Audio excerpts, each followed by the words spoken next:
hindi ko kasi talaga masasabi totally effective, no? It will still depend on the, number one, the trust and the confidence of the public doon sa sitting president.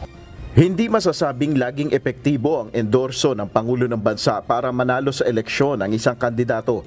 Ayon sa political analyst na si Froilan Calilong, didepende pa rin sa nag-endorsong presidente kung gaano ito kapopular sa publiko. Partikular na rito ang usapin ng tiwala ng mamamayan sa nakaupong Pangulo ng Bansa.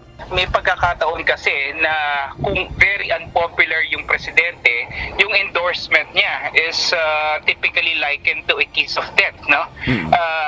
Pero kung maayos siya at mataas yung confiance at satisfaction sa kanya ng taong bayan, that endorsement is like a Midas touch, no? Na mangyayari talaga siya ay susundin ng taong bayan. Sa mga nakalipas na midterm elections, mayorya ng mga sinuportahang senatorial candidates ng nakaupong administrasyon ang nakapasok sa winning circle. Noong 2013 elections, 9 sa 12 inendorso ni dating Pangulong Benigno Noynoy Aquino ang nanalo sa halalan. Sa panahon ni dating Pangulong Rodrigo Duterte, mayorya rin o 9 na kandidato na kanyang sinuportahan ang nagdomina sa 2019 midterm elections.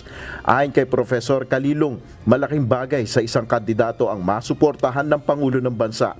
We're going to look at the systemic dimensions of the campaign. Definitely, may malaking factor because the president can throw in doon sa kanyang chosen slate or candidates lahat ng suporta at makinarya, no? Siyempre, they have the control of the resources, they have the control of the logistics.